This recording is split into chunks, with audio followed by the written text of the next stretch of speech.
Hi there, my name's Fiona Boulton and I'm a fertility activator and a fertility healer. That means I can help you by living a fertile lifestyle to activate your fertility by healing your body. So I've got lots of fertile lifestyle tips that I really enjoy sharing. So please, if you like this video, remember to like and subscribe because then you can get access to so much more non-biased information. Today I'm going to be talking about what to read on the labels and what to avoid. So in a nutshell, it's pretty easy to avoid anything that you don't understand. So if it's some cryptic word and it doesn't sound English, then it's probably a chemical that you don't want to be absorbing. When we're looking at supplements, it's a bit different because they're often using Latin terms and also certain ingredients for shampoos and conditioners. So sometimes a weird word can be a bit alarming, but then they'll always put in brackets what that is. So it might say it's made of apricot kernels, and that's fantastic. That's used as an anti-cancer treatment. Very, very, very powerful, very bitter, very powerful anti-cancer treatment. So putting anything on your body or ingesting is obviously going to affect your body. If you put it on the skin, it goes into the body within a couple of seconds, and it doesn't have the liver to process it out any of the toxins first. So you need to be careful if you're looking at shampoos, body washes, etc. But that's a different video for you to please watch. For now, let's talk about what's happening when you're walking down the aisles of your health food store or your supermarket and you want to buy something that's good for your fertility. And I know it's getting harder and harder. This is what's actually spurred me on to want to share all this information with you, because I've been in the industry since 2007. 80% of all of my clients have happy, healthy babies. I've got the highest statistics in the world, if not one of the highest statistics in the world. And what I encourage people to do is empower themselves through knowledge and through understanding how they can heal themselves through everything from healing foods, etc. It's what constitutes a fertile lifestyle. So have a look at my video if you're not familiar with that yet. And so, I went to the gym and we go to this amazing gym in London, and they have their cafe, of which none of it's organic, and they've got this nutritionist designed recipe made by a chef. So you think, wow, that's great, and they look all healthy. And I read the ingredients and I go, oh, there's stevia in here. Stevia, it's a new sugar replacement that's been on the market, and not much research has been done, but it's actually used as a contraceptive. So you might be thinking, oh great, there's no sugar in this, it's a smoothie. What I was looking at was a cacao smoothie, so a healthy chocolate vegan smoothie. And so of course you think, yeah, that'll be great. There's dates in there, it's good for fertility. There's cacao, which has got lots of magnesium, that's good for fertility. And almonds, one of the best nuts, if not the best nut for fertility, fantastic. But a stevia, yeah, that's gonna taste nice. It's not ideal for fertility. So what else isn't ideal for fertility? Sugar. Sugar's not ideal for fertility. At a push, you could get away with coconut sugar. So it's coconut nectar. That's also how they word it. But you want to avoid sugar in all forms. So it's cane sugar, they label it as, to make it sound healthier, particularly in health food stores. It's not good for fertility. Brown sugar, granulated sugar, demura sugar, anything like that. Standard sugar is not going to be good for fertility. In fact, it dampens your energy in your stomach, so it slows everything down. We don't want to slow your digestive system down, because if we slow your digestive system down, we're affecting your thyroid gland and we're affecting your cellular regeneration. So we don't want that. It's all connected, you see. So let's choose ingredients that are 100% healthy. Honey. Honey's an interesting thing because there's a lot of fake honey on the market. I know in Australia, a lot of the big supermarkets were being pulled into line because they were allowing honey that's been mixed with sugar syrup and selling as honey. So you're getting like 50% honey. Oh, when you have real honey, you can get the best honey ever in Australia. I love Australian honey. It's kind of chewy and just, you can tell the difference. So if you are predisposed to thrush, which is a candida overgrowth, then I would look at removing honey. But there is a really good honey, which we've got in the Powerfully Pure store. It's not going to be exportable to Australia because you have your own magical honey there. They're very strict about honey getting into the country. But you can have, it's the whole beehive. As long as you've got local honey, it will be okay for you. But the full fertility honey would be even better because, like I said, you've got the royal jelly, the propolis, the bee pollen, all these things which help to boost your immune system. And the closer the honey is that's been made to your proximity, then the more it's going to suit the allergies that are around you and will be an anti-inflammatory for allergies.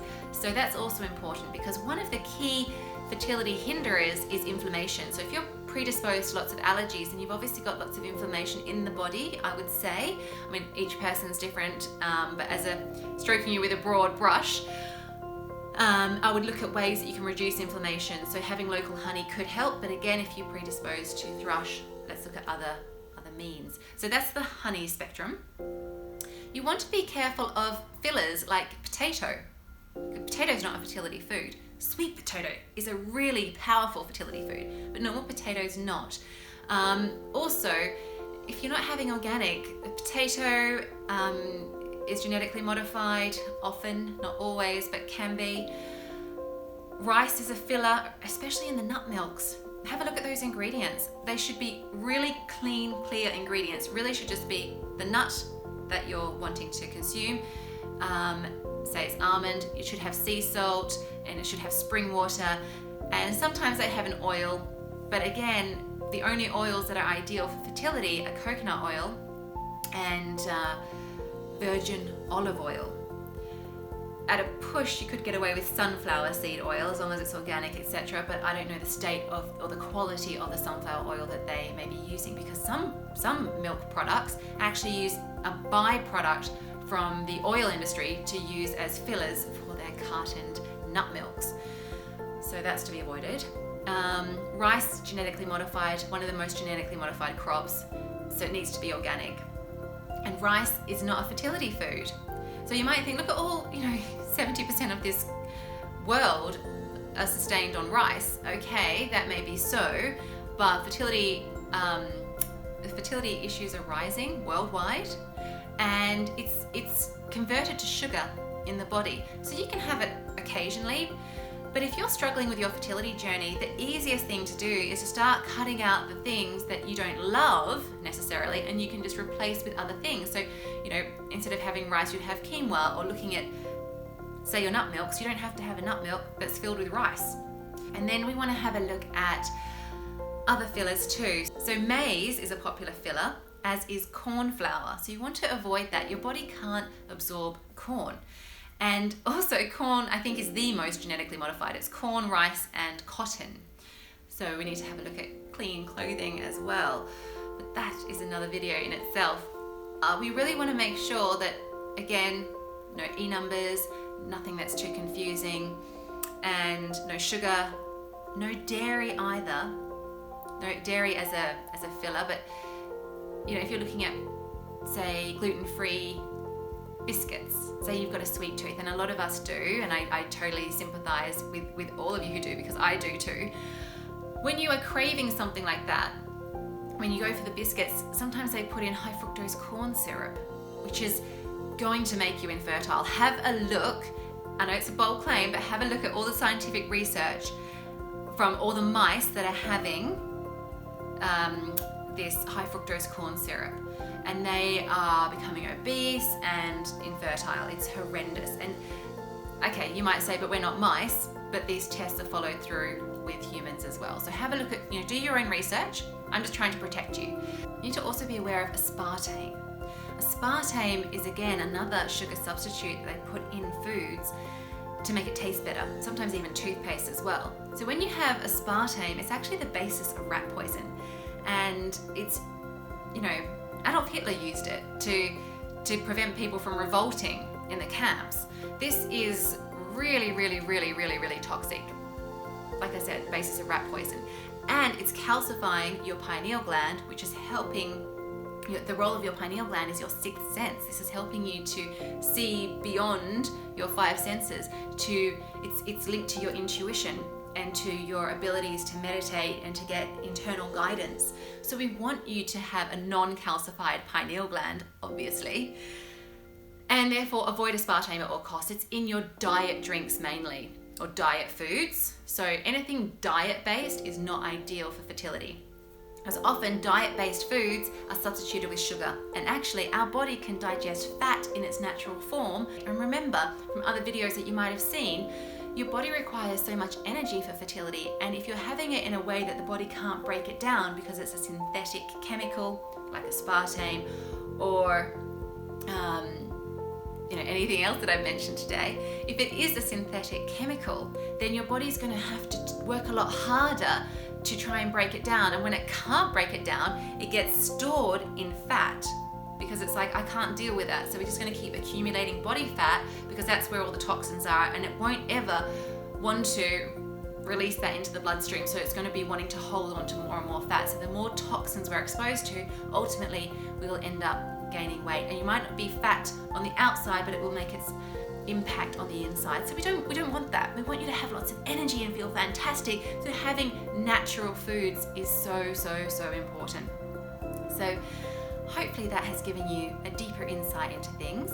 And if you've got any questions, leave them in the comments box below. But ideally, head on over to my fertility help group. It's a free Facebook group where it's completely private, so your friends and family will not see that you're in there unless they're members themselves. And you can have all your questions answered, and you also get a complimentary consultation in there. So please dive on over where you can get some help and guidance. You don't have to be lost. I know it can seem like a real huge awakening and think, oh, this is all too hard, but actually it's not. When you understand just a couple of things and start applying them, you will notice huge difference. First of all, in your energy levels. And then I noticed with all of my clients, every single one to date has improved their AMH levels, their anti-Müllerian hormones, which is the test that was created by IVF clinics, but it's meant to gauge your egg reserve, your ovarian reserve. It's not an accurate test by any means, because you can push yourself into regenerative mode and you can produce more follicles. So I have a lot of clients who come to me in tears where IVF clinics have turned them away saying, you've got non-existent AMH, I can't help you.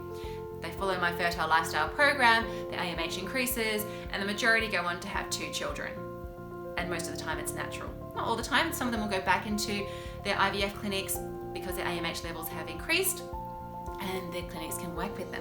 So there is lots of hope out there, but it's about combining a full fertile lifestyle, not just being able to read the labels in the supermarket of, is it going to be good for my fertility or is it not?